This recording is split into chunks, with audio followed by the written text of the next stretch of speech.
Wow. It's beautiful here. I'm traveling along Thailand's mighty rivers and waterways. I just love all of the little moments out on the river, all the little snapshots of life. I'm visiting old friends. Baby elephants, very playful. And meeting local heroes. She's really not happy with me. To discover this country's unique connection to water. How do I go turn the other way? In a whole new way. I've visited a lot of places in Thailand, and honestly, I didn't even know a place like this existed.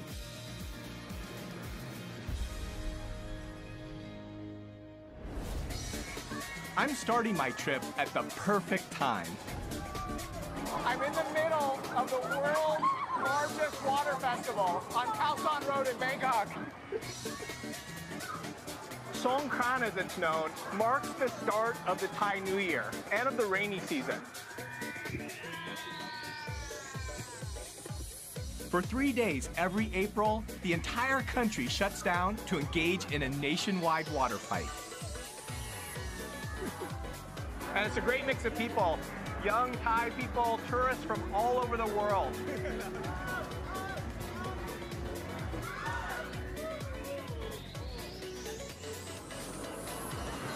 It's easy to see why Songkran is Thailand's most popular festival.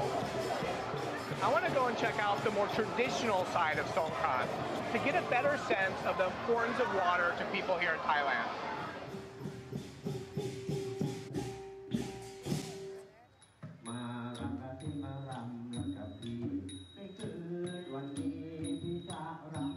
I'm at King Rama II Memorial Park. And I'm here because this is where families celebrate a more traditional side of Songkran. This centuries-old festival goes back to the roots of the Thai people. Tied to farming communities, it was a time to give thanks for a good harvest and to mark new beginnings. So this is how I imagine Songkran like 100 years ago. This is a song a rice farmer is singing. He's trying to flirt with the girl that he likes.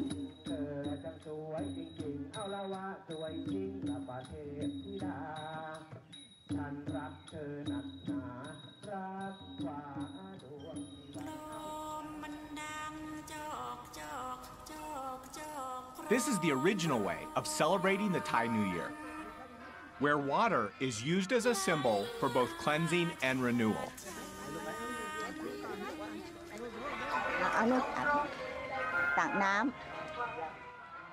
And then ask for a blessing? Yeah.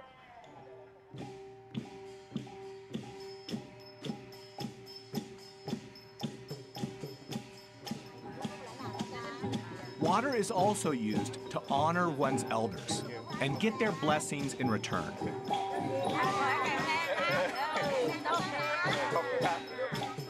It's great to be able to compare and contrast traditional Songkran and what Songkran has become for a lot of people.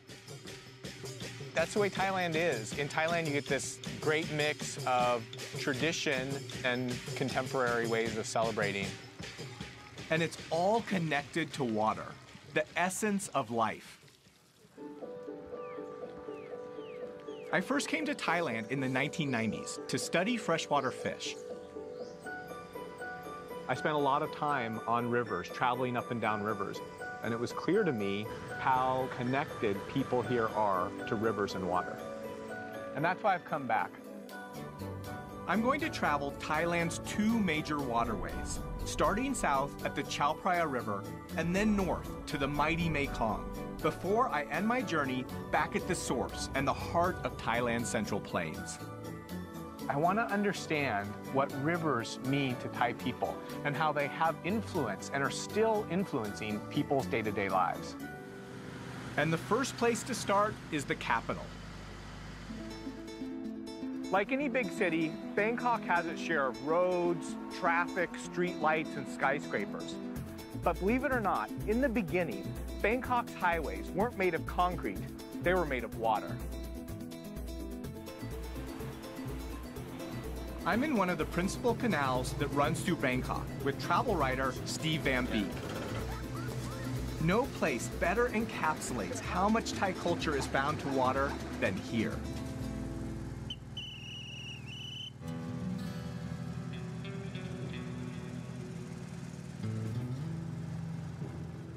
This is the postman? Yeah.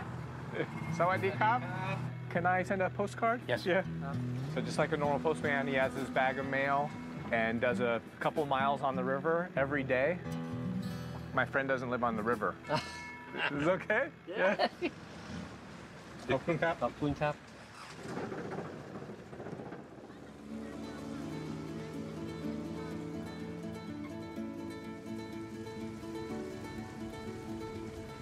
Seems like this is the side of Bangkok that most people don't see. Yes. Life here is still a bit like it was in Bangkok about 30 years ago. In other words, boats are still used to get into these areas that the roads don't reach. It's their principal form of transportation. Steve spent over 11 years living by the river and has seen how water permeates every facet of life here. Water is the lifeblood of the Thais. If you understand the importance of water in the development of Thailand's agriculture, its commerce, its history, etc., and if you look at water values as they take place in daily life and such, I think you have a pretty good understanding of who the Thais are and what's important to them. I can see why Bangkok was once called the Venice of the East. Most of the city once consisted of a labyrinth of canals that were built hundreds of years ago. Thais recognized early on was that instead of being an obstacle, water could actually be a facilitator of economic growth, transportation. Today, these canals have all the modern amenities of a normal city. From postal services to even floating banks. But population growth, urbanization, and pollution have taken a toll on the health of the river, negatively impacting communities and marine life. And not many of these canals have survived. Most of the canals were paved over to make roads. Once we went to road transport, we kind of turned our backs on the river. Though there are communities here who still cherish and celebrate this riverine way of life. I just love all of the little moments out on the river, all the little snapshots of life. Tons of people fishing, kids playing in the water. I mean, literally hundreds of moments, little moments like that, that just make you smile.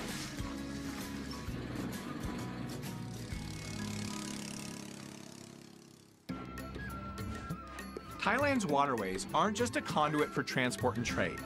The rivers themselves are also a source of sustenance. And even in some of the most inhospitable places, Thais have managed to find ways to harvest from the land. I'm heading southwest to an intersection where the rivers meet the sea. This place is a hot, muddy swampland. And the salt levels in these intertidal zones would kill an ordinary plant in hours. But it's in these mangroves where something remarkable happens. On previous research trips, I've caught everything from giant freshwater stingray to small black-tip reef sharks right in this region. It's one of the most biologically rich and complex ecosystems on Earth. Over the last 20 years, the local community here has actively been replanting mangrove forests that were once cleared for development. And as the forests has come back, life in this area has come back too. And with the life, people's livelihoods. During high tide, this entire area is underwater. Even so, local people have found some ingenious ways to make use of this piece of real estate. And it all happens at low tide. As the ocean waters recede, they leave behind mudflats that extend far out to the horizon. Impossible to cross by boat or on foot. People here use these giant wooden skis or surfboards. The same way that you might use snowshoes to move across the snow, people use these big boards to mud surf, to move across the mud to collect small clams. Clams are a vital source of income for the community here, and an amazing example of how Thais use the river systems both during the dry and the wet season. And I'm gonna find out just how it's done. Okay, let's give this a try. Time to get dirty. So, surfboard in the mud, pail to collect clams. Oh, like that. Okay. Oh, my legs are a little long. Here, Okay. feet here. Just go. Oh. Wait, how do I go turn the other way? โอ้ยเก่งเก่งเดี๋ยวมาทางนี้ฮะเอาละใช่ใช่ Oh, I thought it was going to be easy. It's difficult to turn. Watch the professional do it. Oh, there we go. It's like swimming in a big bowl of chocolate pudding. How do you find where the clams are? How do you know?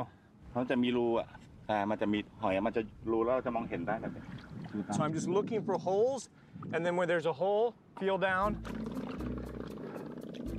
Oh, got one. I found one.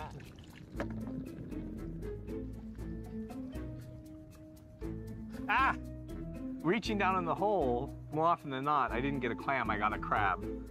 And as I grabbed onto the crab, they grabbed onto me. Ah! Gotta watch where I put my fingers. The clams we're collecting in Thailand's intertidal zone are blood cockles, small edible shellfish that grow to about 2 inches. This is hard work. It's about 95 degrees, and the sun is pounding down on us. No, นี่กี่ตัวแล้วครับ but I have about 5. Hatua. In 4 or 5 hours, how many? Can you get a bucket full? ถ้าเก่งๆก็ได้ประมาณเป็น10 กว่าโล10 กว่ากิโล 10 kilos, 20 pounds of clams in 4 hours, if you're good. But so far, I only have 6.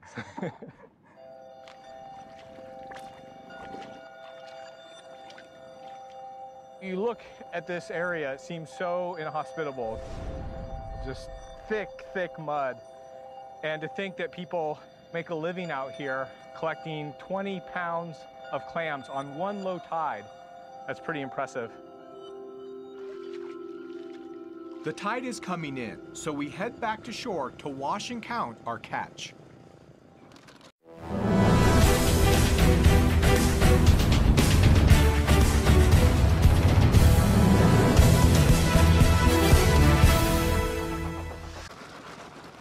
So how much can you sell these for? Lola Tarai Cup?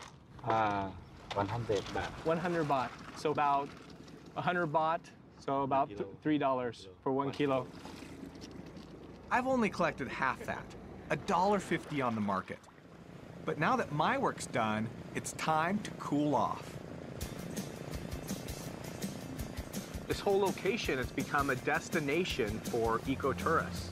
People that come out, they want to see the stored mangrove. They want to see the monkeys. They want to play in the mud. And even the surfboards, they found a way to use them not only for work, but also to have a good time.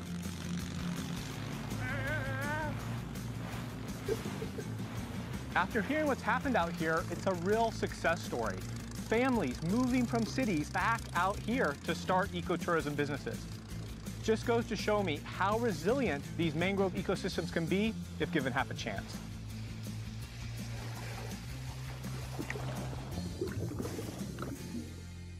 Next, I'm hitching a ride on the river to the ancient capital of Ayutthaya. The Chao Phraya is Thailand's principal river system, and it's helped shape Thai civilization. Kingdoms were founded on its shores, and the river connected ancient cities. Royal barges were the equivalent of the horse and carriage for Thai kings. Artisans typically handcrafted these 130-foot-long boats from a single teak tree, adorning them with gold lacquer and glass jewels. Originally built as warships over 7 centuries ago, today they're used in official state ceremonies, and one has even been declared a maritime World Heritage. The river was also the main highway for commerce and trade. For centuries, barges like this have been transporting construction materials like sand and gypsum, and goods like sugar and rice up and down Thailand's rivers. These rivers were the economic superhighways of the pre-20th century, and barges like these helped build the country. I want to find out why these barges are still needed today.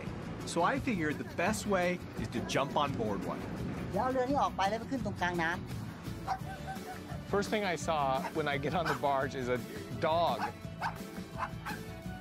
And I guess he's feeling territorial because I'm on his boat.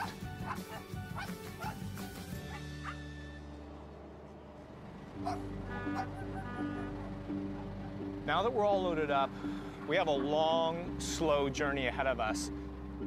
It's going to take us over 20 hours to cover just 62 miles. Which is pretty crazy if you think about it, because a truck could cover that same distance in about 2 hours.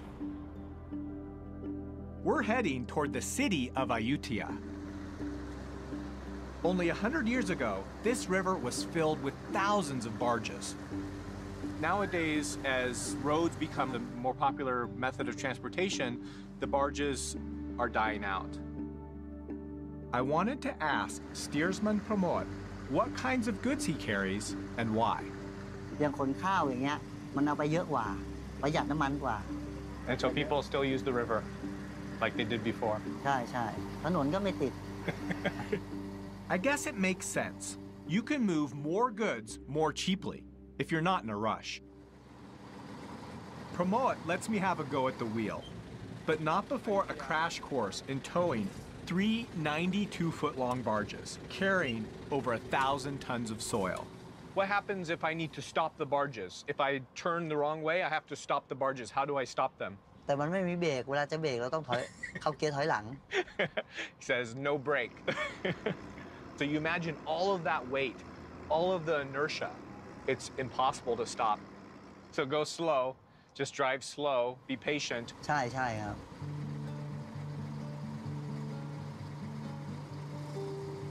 How long have you been driving the barge?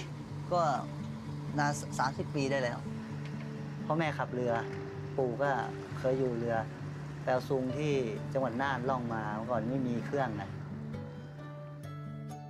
With only a paddle, it's a 400-mile journey that back then would have taken over a month. Today, Pramod lives a waterborne life, much like his parents and grandparents did. It's a solitary lifestyle, and he could be the last of his family legacy. ปีนึงจะขึ้นไปบ้านไม่กี่วันหลักไปน้อยกับลูกอ่ะ Is that your daughter? ลูกสาวคนนี้ In the middle. What are your kids doing now? ลูกเรียนหนังสืออยู่ In college? Do you think your children will take over? คิดว่าไม่มาหรอกเขาบอกขับยากไม่อยากขับเขาชอบขับรถมากกว่า I'm curious to understand what motivates him to keep doing this. What do you like about being on the boat? อยู่นี่มันชีวิตอิสระแล้วเราก็เราอยู่มาตั้งแต่เกิดเล็กๆแล้วก็ถนัดกว่าคนอื่นมันก็ไม่ต้องไปเป็นลูกจ้างเขา You know, being out there, I got a sense for what that life is like. In many ways, life on the river is like taking a step back in time. Things seem more calm, more relaxed. Life seems to move at a slower pace. And that feels good. Having said that, I need to reach Ayutthaya before dark. So I say my goodbyes to Pramod and hop on a slightly faster mode of transport. Barges transported materials up and down rivers and helped build the Thai nation. But once goods got to port, there were no trucks or cars to get materials to their final destination. So people looked for the biggest, strongest thing they could find: elephants. I want to get a sense for just how these mighty pachyderms helped build the Thai nation. So I helped the mahouts. We brought a few elephants down the river for their evening bath.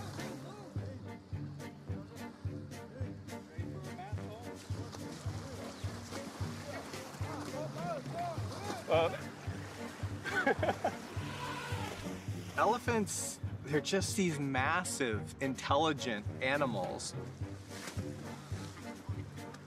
There's just something about an animal that big and that strong that you have to respect them.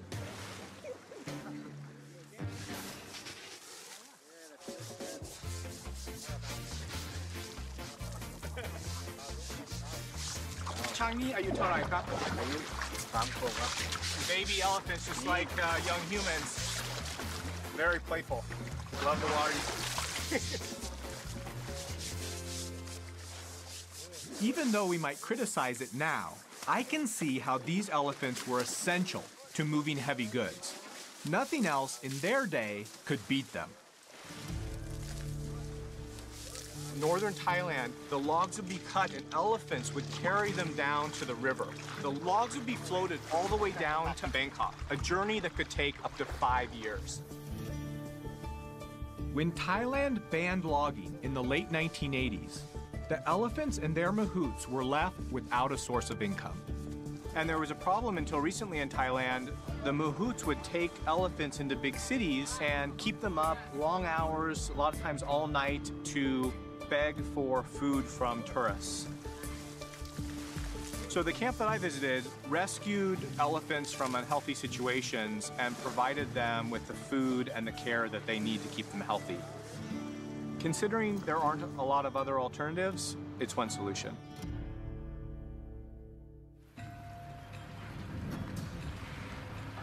It's the late rainy season in Ayutthaya, Thailand, and surrounding this ancient capital is another key reason why the Thai kingdom thrived. Rice is at the center of life in Thailand.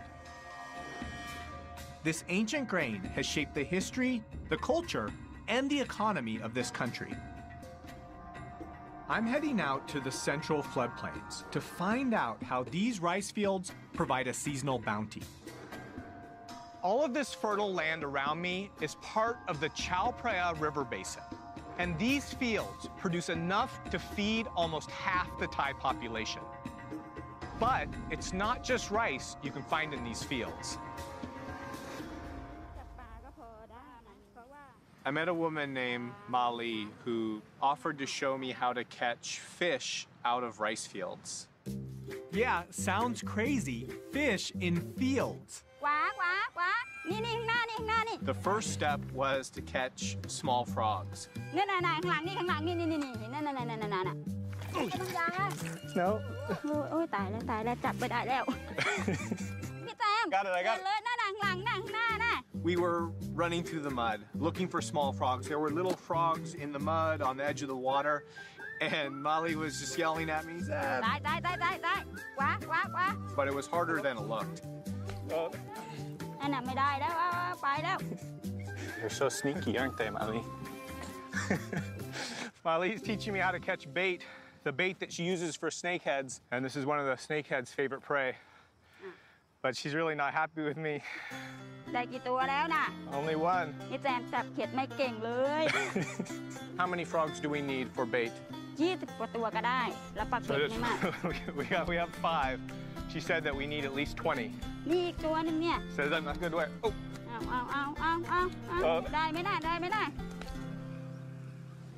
We finally got enough frogs to start fishing. Yeah.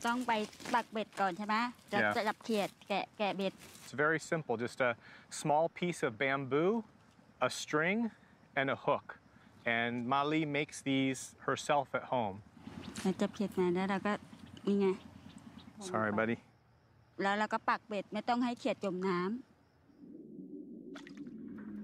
We're fishing for snakehead. It's one of the more common fish in the rice fields.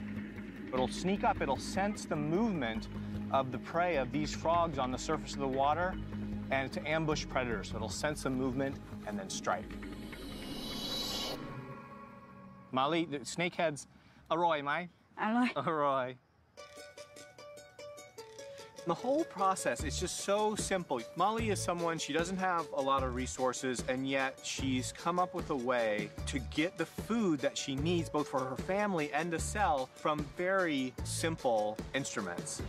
เพราะว่าเราจับเขียดปักเป็ดนี่เขาจับกันมาหลายปีแล้วใช่ไหมคะแต่ถึงเวลารุ่นเราก็ปักไปตามโบราณที่เขาว่ามาที่มีน้ำนี่มันก็มีปลาตลอดเพราะมันไม่แห้ง Molly's saying during the rainy season, all of these areas are connected from the river to the rice fields, and the fish that she relies on spread out all over the rice fields. So it's that cycle of the rainy season that connects most of the lands around here.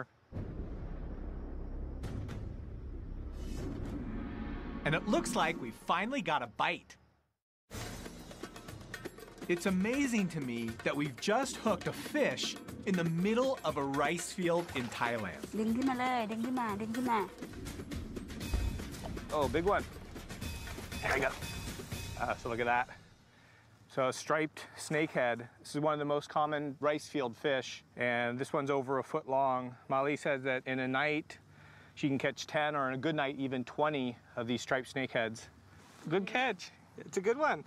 มีความสุขไหม มีความสุขจ้ะ Look out. In the bag. Go check the other rods. ไป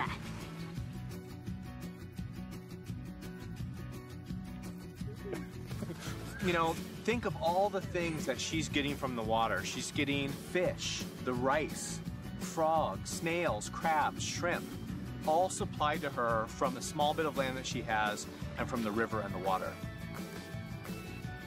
It really goes to show that even floods are turned into something positive here. The abundance and diversity of fresh food from Thailand's rivers has given rise to one of the most famous cuisines in the world.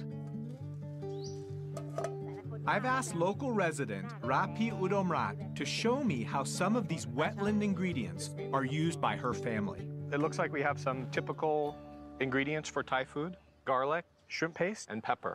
Eggplants. This is Basil. basil.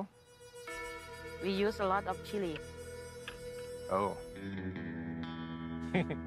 I love eating spicy food, but I don't do so good with it.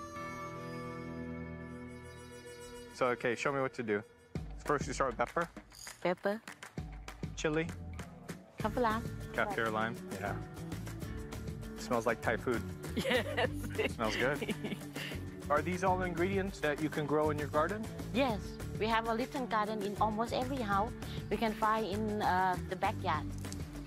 Almost everything. Don't have to pay for. I don't think most people realize, certainly even for me, people living along the water have access to all different kinds of spices, all different kinds of vegetables and fruits, all right there in their backyard. And when families harvest more than they can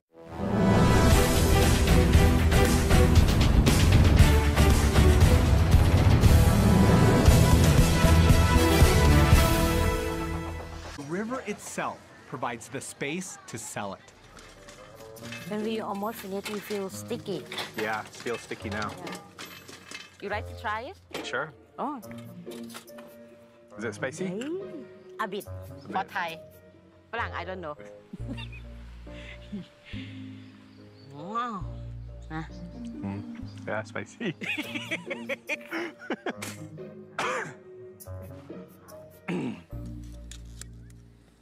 Let's start cooking. What makes Thai food special? เพราะว่ารสชาติอาหารไทยแต่ละอย่างต่างกัน หวาน เปรี้ยว เผ็ด เค็ม Some of the ingredients we're using are only available in this season. เสร็จแล้ว It's done? ใช่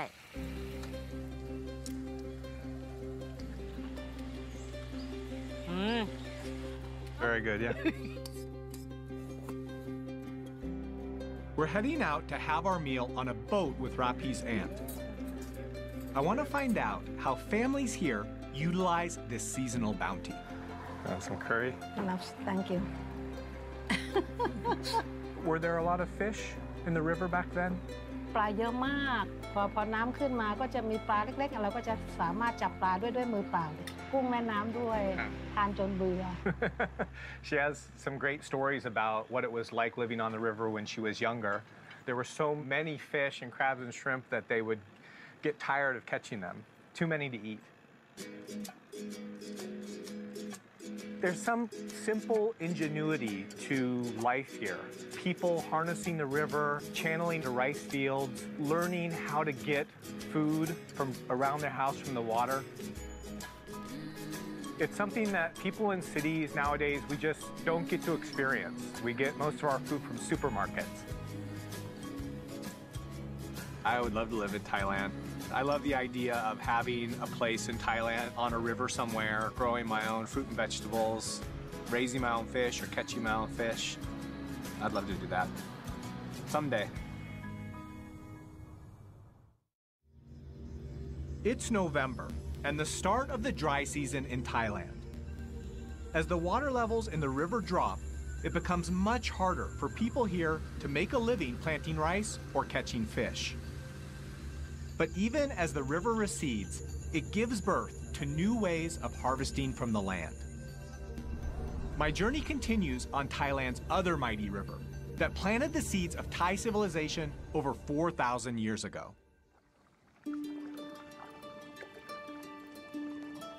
This is the Mekong River. It's one of the largest rivers in the world. It flows for over 4,000 kilometers through 6 countries: China, Myanmar, Laos, Thailand, Cambodia, and Vietnam. It's beautiful here. It truly feels like one of the world's great rivers. Feels more wild, more remote.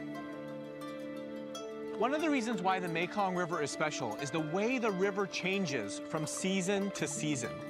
In the dry season, there are places along the river where you could almost walk across. In the rainy season, the water level comes up by over 10 meters, flooding huge areas of swampland and forest. I've come here in the dry season to see how people have adapted to the changing cycles of the river. As the water levels drop, the fish catch becomes much smaller. But the Mekong leaves behind rich, fertile soil that sustains locals here throughout the dry season. Man, check this out. This is pretty cool. During the dry season, people plant vegetable gardens on the exposed riverbank. You can see long bean, lettuce, cabbage, tomatoes, cucumbers, all in this one plot. Everywhere I look, I still see fishermen casting their nets. So I join a local fisherman, Lung Son, to find out how even at this time of year, people manage to catch fish. First up, the quintessential cast net. Just like that. It looks easy, but it's complicated. So the idea of a cast net, you sort of twist your body, you throw it out, the net expands into a large circle and then drops in the water and sinks down, trapping whatever fish are below the water. Yeah, but it's gonna sink into the river. How do I? Okay, here we go. You ready? Okay, 1, 2, 3. Oh, I caught a boat.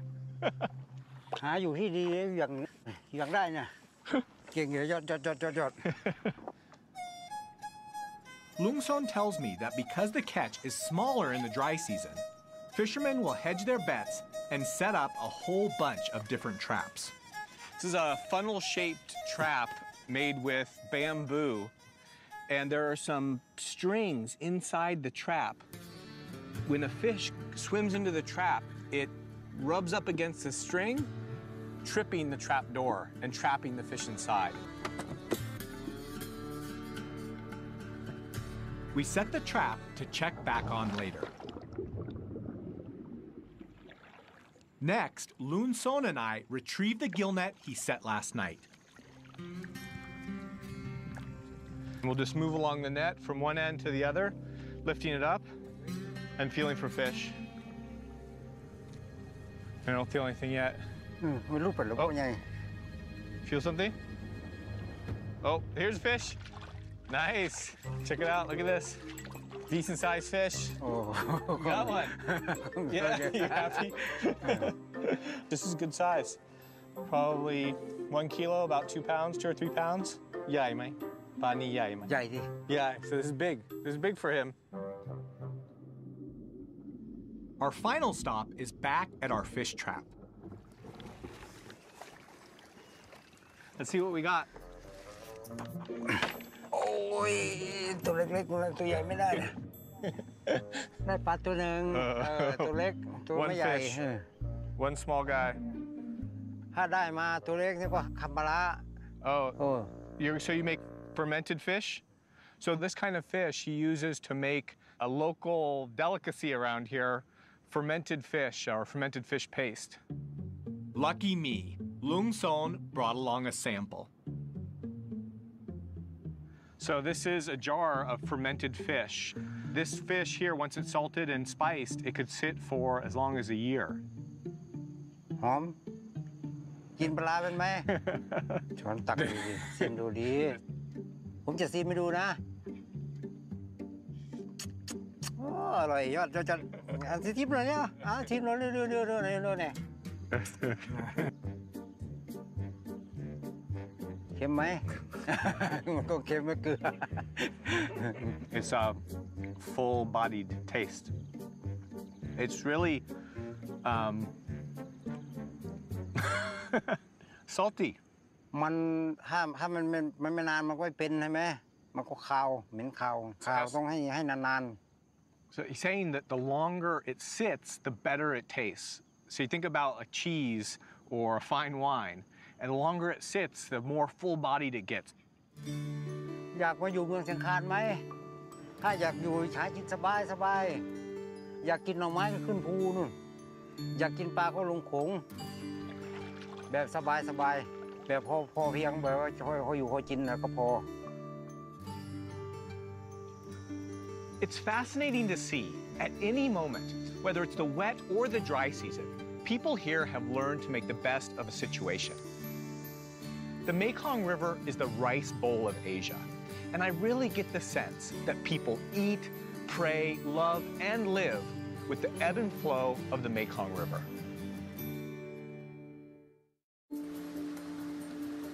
Over the centuries, the Thais have harmonized their lives with the seasons. In recent years, though, dams built upriver have made the flow of water highly unpredictable, disrupting the river's ecology and affecting people's livelihoods. So to make sure that they can survive when times get tough, the Thai Department of Fisheries worked out a solution. I'm heading to the Chiang Rai Fisheries Research Center to find out how they're engineering the nation's huge supply of fish. Inside this pond are tilapia, an African freshwater fish known for its quick growth and plentiful meat. It's probably the most popular cultured fish in Thailand. About 200,000 tons of tilapia are produced in Thailand every year. And the process for breeding them is quite unusual. The breeding program is part of a royal initiative in Thailand. There you go.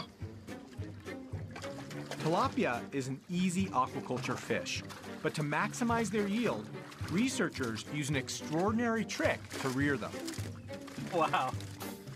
Duamia.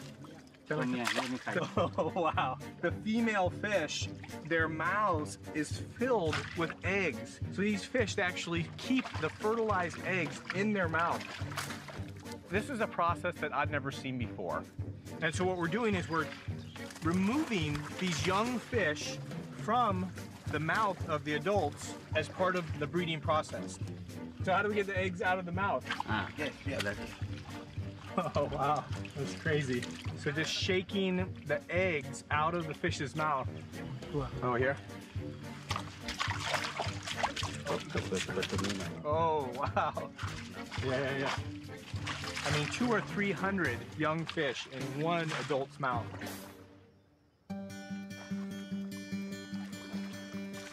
The whole point of this process is to collect the young fry and introduce hormones into their feed to change the sex of the fish to male. Male tilapia grow much quicker and larger than females. which equals more fish for farmers to eat or sell. This center is an amazing example of just how much Thai people rely on fish and water. And it's this sense of connection that has led to the call to preserve the country's wild water havens. I'm heading back to the Central Plains to look at a conservation project at the heart of Thailand's river systems.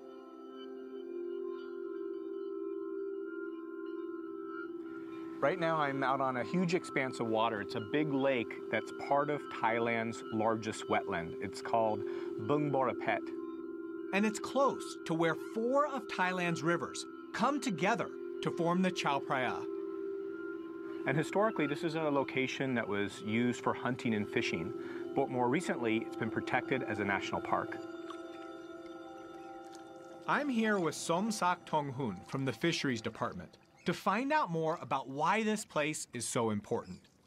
ตรงเนี้ยช่วงหน้าน้ำให้เข้ามาให้ลูกปลาเข้ามาเจริญเติบโตซึ่งจะสัมพันธ์กับช่วงหน้ามันก็พอปลาโตก็จะหนาวพอดีก็จะมีนกเข้ามาเราก็จะเห็นว่ามันสำคัญตรงที่ว่าทุกอย่างมันสอดคล้องกัน Bung Boraphet is home to dozens of indigenous and migratory bird and fish species. Everything from Siberian rubythroat to ducks that flew here all the way from Pakistan. But I'm here to see something with more teeth. This area used to be home to over 30,000 Siamese crocodiles. But because of overhunting in the 1960s, there are now only about 100 left in the wild here. Are crocodiles important to the Bung Boraphet ecosystem? จระเข้เนี่ยนะครับถ้าพูดถึงในแง่แล้วเนี่ยเป็นสัตว์ที่ช่วยควบคุมระบบนิเวศยังเป็นตัวที่จะบ่งชี้ถึงความอุดมสมบูรณ์ Thankfully, conservation efforts here are helping their numbers rebound. I've visited a lot of places in Thailand, been to a lot of different rivers, but I've never been here. And honestly, I didn't even know a place like this existed. And it feels like a place where water is very important, the most essential element.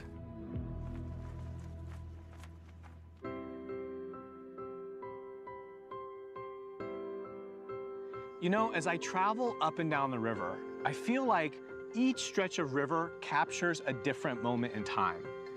And if I put that timeline together, I can see the past, present, and future possibilities for this country.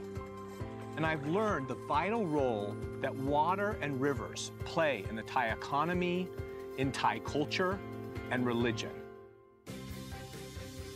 Here in Nakhon Sawan, I've seen how people are starting to think about the river in new ways, how important it is, and taking steps to protect their national heritage.